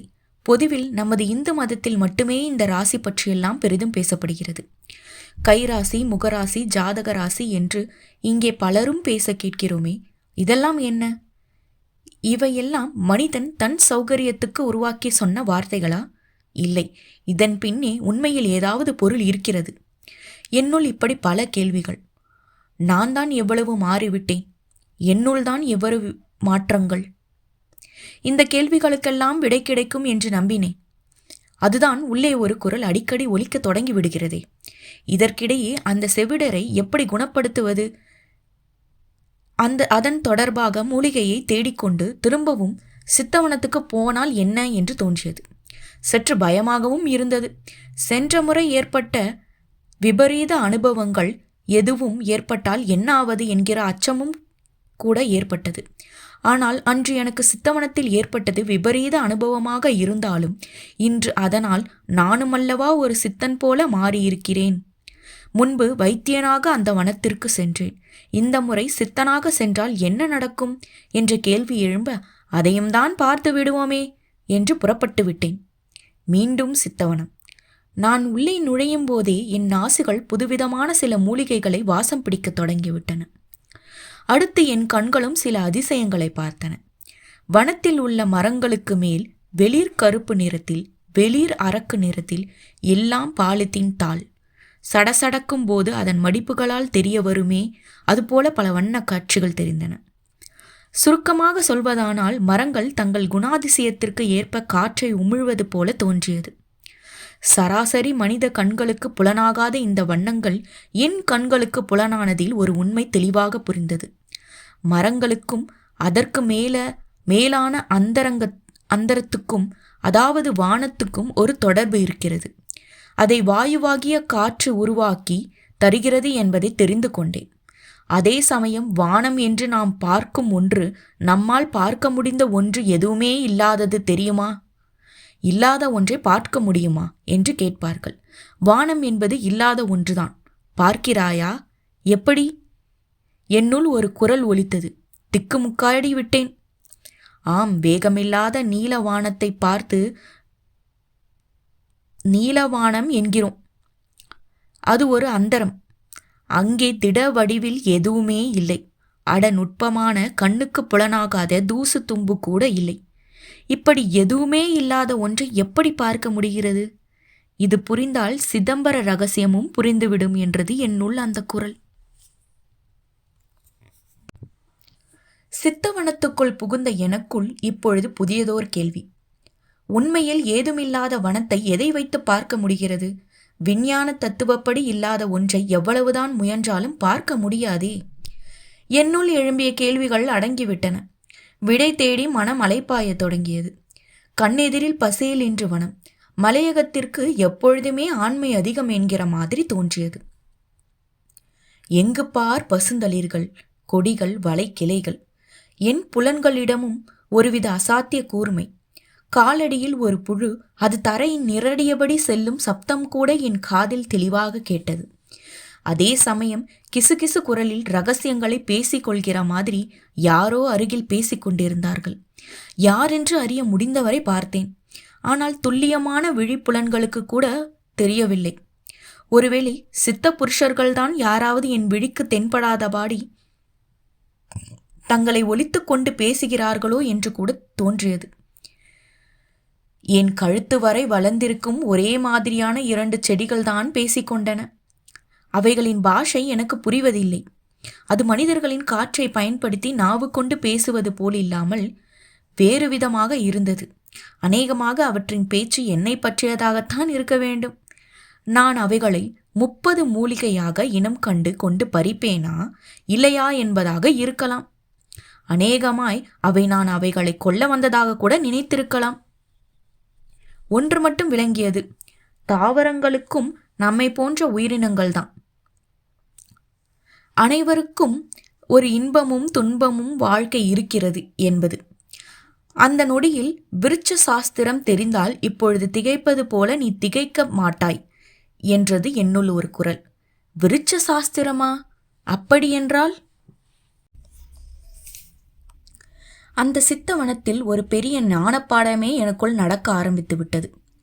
அதில் தலையானதுதான் விருட்ச சாஸ்திரம் என்னும் அந்த விஷயம். விருட்சம் என்றால் அழிவற்றது, காலத்தை எதிர்த்தும் கடந்தும் தொடர்ந்தும் வாழ வல்லது, எல்லா வகைகளிலும் மேலானது, நன்மை மட்டுமே செய்யக்கூடியது என்று ஏகப்பட்ட பொருள் உண்டு. அது உண்மையா இல்லையா என்று இங்கிருக்கும் ஒவ்வொரு மரத்தையும் பார்த்து நீ உனக்குள் கேட்டுக்கொள், விடை தானாக தெரியும் என்றது அந்த குரல். நானும் மரங்களை பார்த்தேன். உண்மைதான், அங்கிருக்கும் ஒவ்வொரு மரங்களுமே பல நூற்றாண்டுகளாக இருப்பவை. வெயில், பனி, மழை எதற்கும் அஞ்சாதவை. அடிபாகத்தில் நிழல் தந்து மனிதனுக்கு உதவும் அந்த மரங்கள் கிளைகளில் பறவைகள் கூடு கட்டி வாழ இடமளிக்கின்றன. இத்தனைக்கும் நடுவில் வெப்பம், காற்று இவற்றோடு கிரியை புரிந்து மழை உருவாக காரணியாகவும் திகழ்கிறது. பருவம் தவறாமல் பூவிட்டு பிஞ்சாகி பின் காய்கனிகளை தருவதும் தவறுவதில்லை. அப்படி தருவதற்காக யாரிடமும் அது எதையும் பெறுவதும் இல்லை. அதனிடம் எங்கும் துளி சுயநலம் கூட இல்லை. இத்தனைக்கும் நடுவில் அதை வெட்டினாலோ வீழ்த்தினாலோ எதிர்த்து தாக்குவதும் இல்லை. வெட்டுப்பட்ட பிறகும் கதவு, ஜன்னல் என்று மாறி ஒரு சிரஞ்சீவி வாழ்க்கையாகவே அது வாழ்கிறது. உலகின் உன்னத பிறவி என்று தன்னை சொல்லிக்கொள்ளும் மனித இனம் கூட உயிர் போனால் உளுத்து அழுகி நாற்றமடிக்க ஆரம்பித்து விடுகிறது. ஆனால் மரமோ அதன் பிறகும் துளியும் பழுதின்றி பயன்படுகிறது. சாம்பலாகும் வரை அது தருவதெல்லாம் பயன் ஒன்று மட்டும்தான். சாம்பலான பிறகும் அந்த சாம்பல் உரமாகி தாவர வளர்ச்சிக்கு வேறு வகையில் பயன்படுகிறது. ஆஹா, உண்மையில் இந்த மரம்தான் எத்தனை மகத்தானது! இதன் முன் மனிதன் எந்த வகையில் உயர்ந்தவன்? அதன் நிழலில் நிற்கும் அருகதை கூட இல்லாதவன் மனிதன் என்பதுதானே உண்மை. விருட்சம் பற்றிய சிந்தனை எனக்குள் இப்படி எல்லா விஸ்வரூபம் எடுத்தன. இப்படி அழியாத்தன்மை படைத்த விருட்சங்களுக்கு மனித வாழ்க்கையே மாற்றி காட்டும் சக்தி உண்டு என்பதை தெரிந்து கொள் என்றது அதன் தொடர்ச்சி. எப்படி? அந்த சித்த வனத்துக்குள் செவிப்புலனுக்கான சக்திக்கு மூலிகை தேடும் சமயம்தான் எனக்குள் எத்தனை ஞான உபதேசங்கள். நான் புத்தர் வரலாற்றை வாசித்திருக்கிறேன். புத்தர் ஒரு மகா சொகுசு பேர் வழியாக பிறந்து வளர்ந்தவர். தன் உடம்பு சதையாலும் எலும்பாலும் இரத்த ஓட்டத்தாலும் இயங்குகிறது என்பதை கூட அறியாத அளவு அவ்வளவு சொகுசாக வளர்க்கப்பட்டவர். அவரது பார்வையில் புறா ஒன்றை புத்தரின் தோழன் அம்பால் அடித்து வீழ்த்த அது இரத்த சிதறல்களுடன் அவன் கையை அடைகிறது. அப்பொழுதுதான் உடலில் இரத்தம் என்ற ஒன்று செந்நிறத்தோடு இருப்பதே அவருக்கு தெரிய வருகிறது என்றால் ஆச்சரியமாக இருக்கிறதா?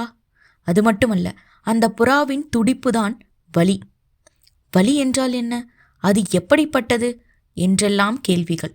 அந்த ராஜபுத்திரன் கையை கிள்ளுகிறான் தோழன். வலி ஏற்படுகிறது.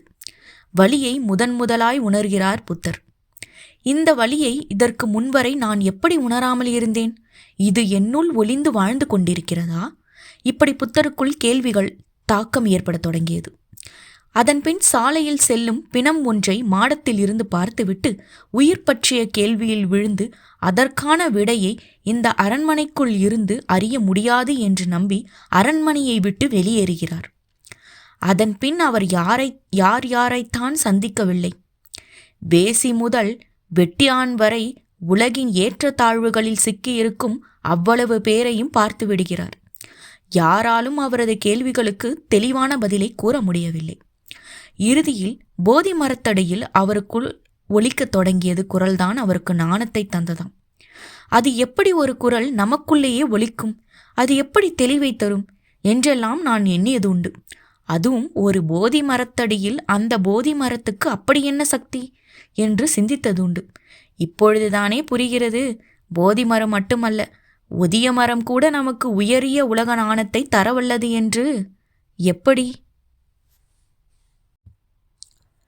விருட்சங்கள் பற்றிய என்னுடைய சிந்தனைகளோடு புத்தர் போதி மரத்தடியில் நாணம் பெற்றது ஏன் என்பதோடு விருட்சங்களுக்கும் மனித மனத்துக்கும் வாழ்க்கைக்கும் அப்படி என்ன ஒரு தொடர்பு இருக்க முடியும் என்று எனக்குள் நானே முட்டி மோதி கொண்டபோது ஏகாந்தமாய் நடந்து சென்று கொண்டிருந்த சித்தபுருஷர் ஒருவர் என் கண்ணில் பட்டார். என் மனக்கேள்விகளை அறிந்தவர் போல அவர் வாய் திறந்தார்.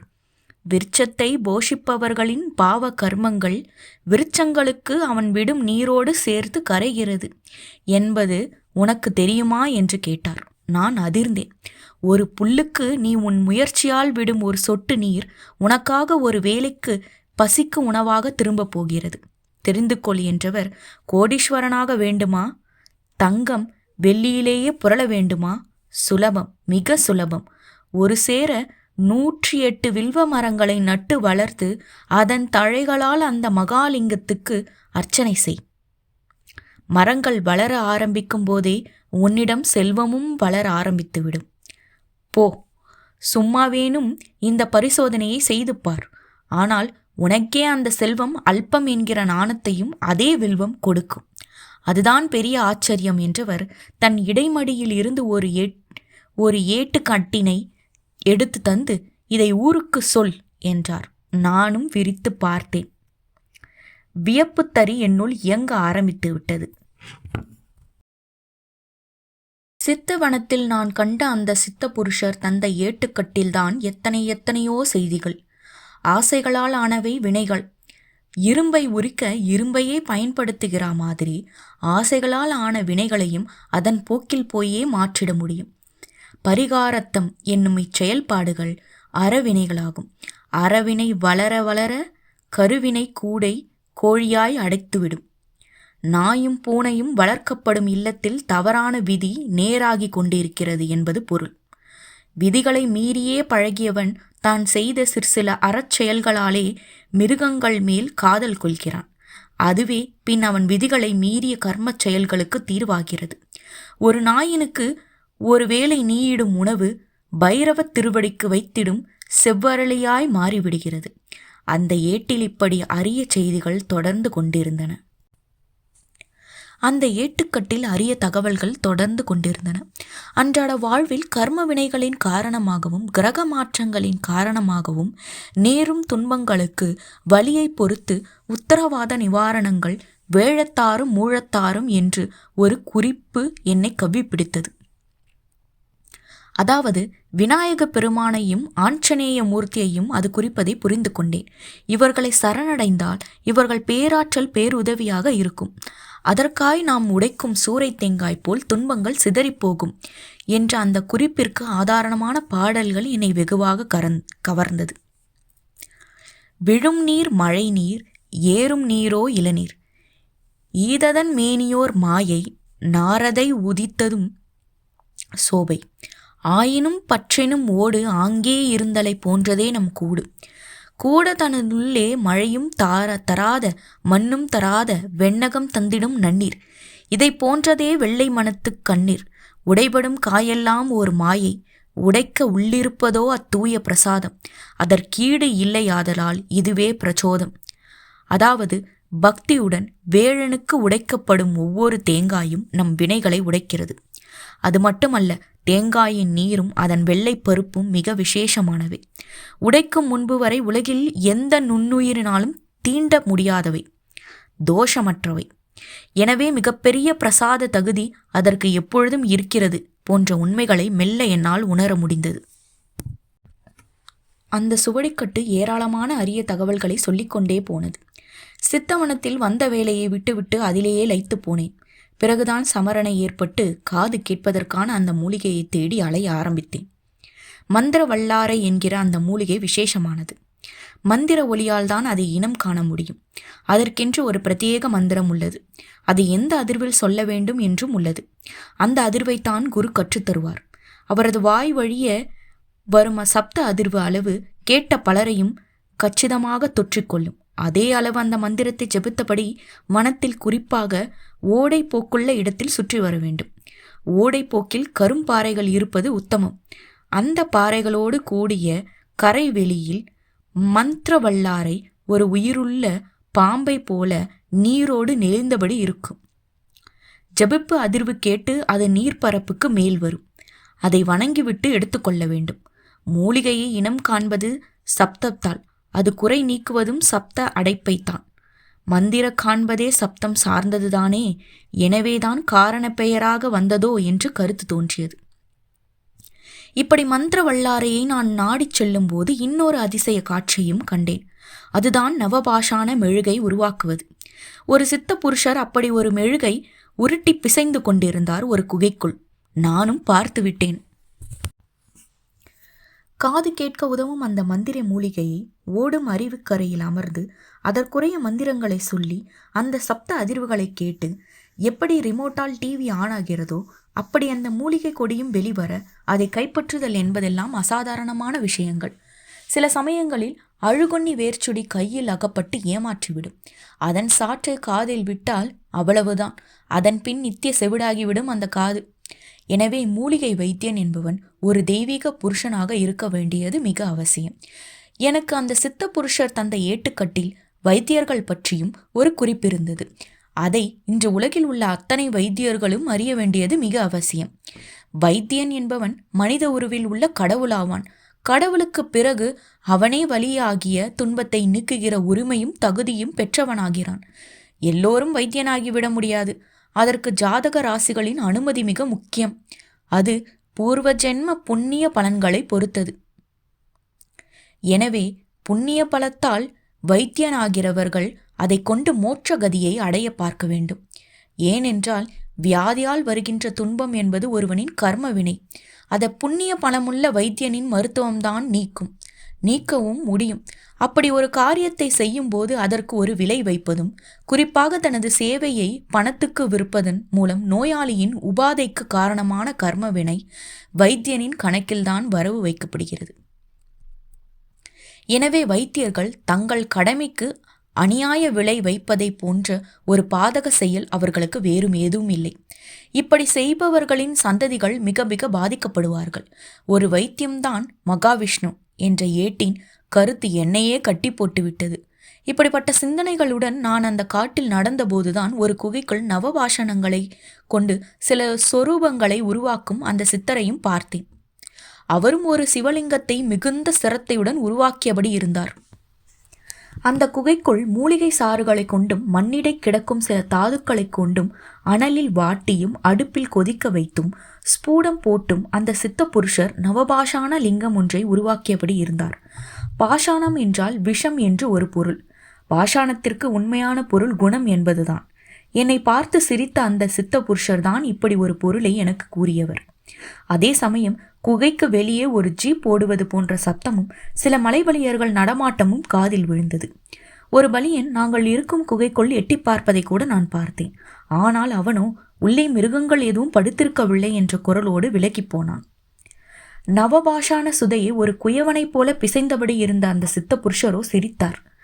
அந்த சிரிப்புக்கு பொருள் எனக்கு விளங்கிவிட்டது. அவன் கண்களை அவர் கட்டிவிட்டதை உணர்ந்து கொண்டேன். ஏன் அப்படி செய்தீர்கள்? எனக்கு மட்டும் உங்கள் தரிசனம் எப்படி கிடைத்தது என்று கேட்டேன். நீ கோள்களின் பிடியில் இருந்து விடுபட்டவன். நீயும் ஒரு சித்தன். ஆனால் கோள்களின் பிடியில் அவர்களால் இயக்கப்படும் மனிதர்கள் தன்னை காணலாகாது. நீயும் கூட சொரூபமாகி எதிராளிகளின் கண்களை கட்டுவதென்றால் கட்டலாம் என்கிறார். அப்படியே அந்த 9 பாஷாணங்களும் 9 குணங்கள், அதாவது 9 கோள்களின் குணங்களை உடையவை. இதை ஒரு சேர கட்டுவது அசாதாரணம். அப்படி கட்டியதை தெய்வமாக தொழ கோள்களால் நேரிடும் துன்பங்கள் தீரும்.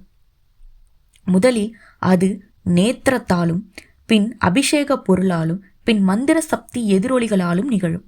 இந்த நவபாஷான லிங்கம் கூட சில அற்புதங்களை சாதிக்கப் போகிறது என்றார் அவர். அது என்ன? அந்த சித்த புருஷரும் அவர் பிசைந்து பிடித்த அந்த லிங்க உருவமும் அதன் ஒரு விதமான வாசமும் என்னை நிகழ்த்திவிட்டது.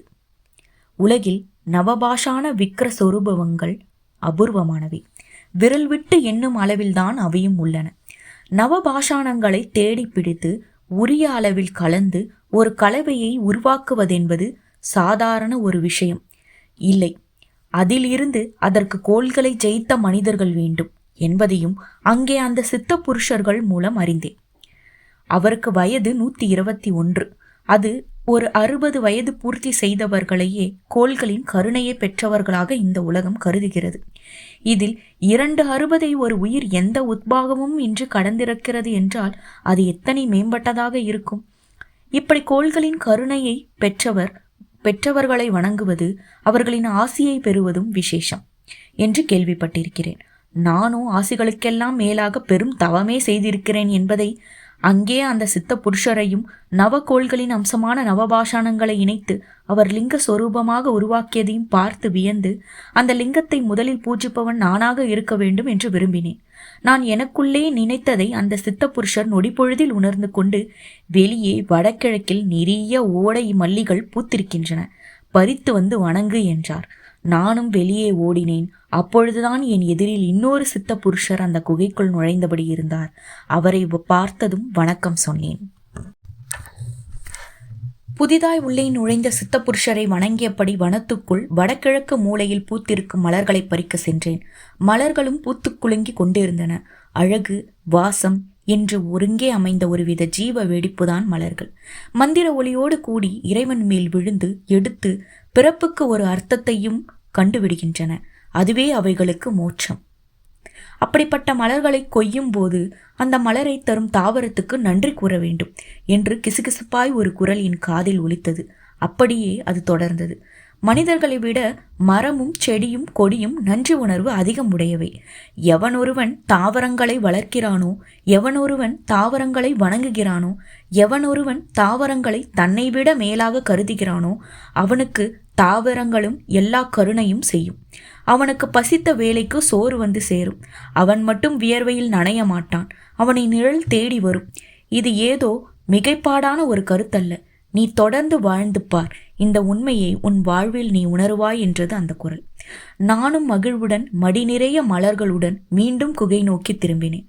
அங்கே நவபாஷான லிங்கத்தை தலைமேல் வைத்தபடி அமர்ந்திருந்தார் அந்த சித்த புருஷர்.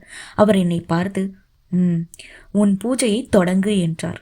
நானும் கைவசம் இருந்த மலர்களை தூவி வழிபாடு செய்தேன். அந்த சித்த புருஷர் சிறன்மேல் இருந்த அந்த மகாதேவ லிங்க சொரூபம் என்னுள் பலவித எண்ண கிளர்ச்சிகளை உண்டாக்கியது. கருணை வேறு, மகாதேவம் வேறு இல்லை என்று அந்த நொடி ஒரு பரிவு. மனித வாழ்வில் ஆக்க வேண்டியவை, அழிக்க வேண்டியவை, அறிய வேண்டியவை என்று 3 நிலைகள் மிக முக்கியம். அதில் அறிய வேண்டியதற்கு பிரம்மா துணை செய்கிறார், ஆக்க வேண்டியதற்கு விஷ்ணு துணை செய்கிறார், அழிக்க வேண்டியதற்கு மகாதேவனே பெருந்துணை செய்கிறார்.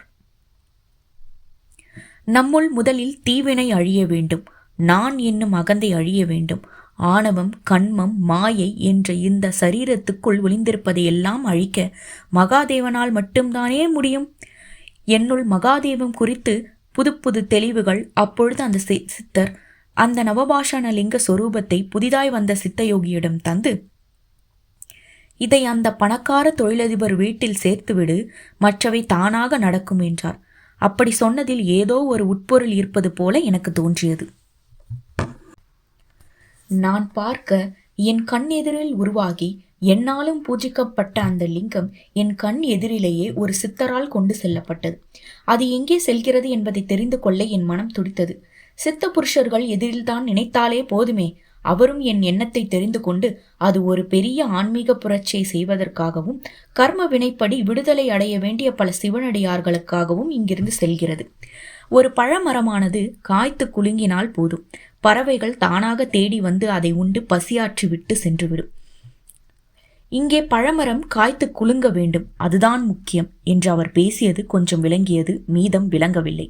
அதுவும் அவருக்கு தெரிய வந்து அதற்கும் பதில் தந்தார். உனக்குள் முழுமையாக சிறிது காலத்தில் புரிந்துவிடும். நீ புறப்படு. சப்தமூலி வேறு உன் கையில் இருக்கிறது. அது சூரியனை கண்டால் செயலிழந்து விடும்.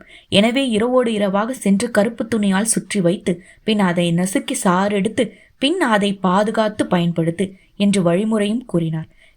என்னிடம் சிலிர்ப்பு. கூடவே அந்த நவபாஷான லிங்கம் எங்கே போயிருக்கும் என்ற அந்த பிரதான பிராண்டல். அந்த சப்த மூலி என்னும் மூலிகை பல அற்புதங்களை செய்துவிட்டது. தொழிலதிபரின் செவிட்டு காதுகளுக்கும் கேட்க தொடங்கிவிட்டன. அவர் அப்படியே சாஷ்டாங்கமாக என் காலில் விழுந்தார். பெரியய்யா, நீங்கள் நிஜமாலுமே பெரிய ஆள் ஐயா என்றார். நான் பெரியவன் இல்லை. இந்த நாட்டின் காடுகள், அதில் உள்ள மூலிகைகள் தான் பெரியவை. அவைகளின் கருணையால் தான் மனிதகுலம் வாழ்கிறதே என்றேன் நான். உங்களை வைத்து நான் நமது நாட்டின் பழமையான விஷயங்களில் சிறப்பை வலிமையாக புரிந்து கொள்கிறேன். ஆனால் எனது சகா ஒருவர் இருக்கிறார். அவருக்கு நமது பழமையை காசாக்குவது எப்படி என்பதுதான் சிந்தனையே என்றார். பிறகு அவரே தொடர்ந்தார். ஒரு மனிதனுக்கு பணக்கிற்கு மட்டும் பிடித்து விடக்கூடாது, அது ஆபத்தானது. லட்ச லட்சமாக சம்பாதித்து தொடங்குவதில்தான் அந்த ஆபத்து ஆரம்பமாகிறது என்றார். ஒரே ஒரு மாதம் அந்த லட்சங்களில் சில ஆயிரங்கள் குறைந்தாலும் மனது நடுங்க தொடங்கி விடுகிறது. பரம ஏழையாகி பிச்சை எடுக்க போய்விடுவது போல மனது கற்பனை செய்து பார்த்து அந்த செல்வத்தை பல மடங்கு சம்பாதிக்க அது எதை வேண்டுமானாலும் செய்ய தயாராகி விடுகிறது என்றார். எனக்கும் அதில் உண்மை இருப்பது போல தோன்றியது. இதை எதற்கு இப்பொழுது இவர் கூறுகிறார் என்று ஒரு எண்ணம் ஏற்பட்டது. அடுத்து அவர் கூறியது என்னை அப்படியே அதிர்ச்சியில் உறைய வைத்து விட்டது. அந்த தொழிலதிபர் கூறிய செய்தியில் நம்ப முடியாத அளவுக்கு விஷயங்கள். ஒரு கிராமத்தில் பழம்பெரும் ஆலயம் ஒன்று புதைந்து போய்விட்டது. மனிதர்கள் சுயநலம் புதைந்து போன ஆலயத்தை திரும்பவும் மீட்கவே இல்லை. ஏனென்றால் ஆலயம் திரும்ப மீட்கப்பட்டால் அதற்கு சொந்தமான சொத்துக்கள் பற்றியெல்லாமும் கிளற வேண்டி வரும். இதனால் புதைந்த ஆலயத்தை திரும்ப தோண்டி எடுக்க யாரும் முன் வரவில்லை. முன் வருபவர்களுக்கு பல விதங்களில் இடையூறு. இந்த நிலையில் அந்த ஆலயத்தை தோண்டி புனருத்தாரணம் செய்யும் பொறுப்பை என்னை போன்ற ஒரு தொழிலதிபருக்கு ஒரு ஜோதிடர் ஏற்படுத்தினார். தொழிற்சாலை கட்டுமானம் என்கிற பெயரில் அவர் அதில் ஈடுபட்டால் எதிர்ப்பு வந்தாலும் சமாளித்து விடலாம் என்பது ஜோதிடரின் எண்ணம். அதே சமயம் அந்த ஆலயத்தில் தங்கத்தில் விக்கிரகங்கள் இருந்து அவை அங்கே எங்கே இருக்கின்றன என்பதே தெரியாதபடி புதைந்து கிடந்தன.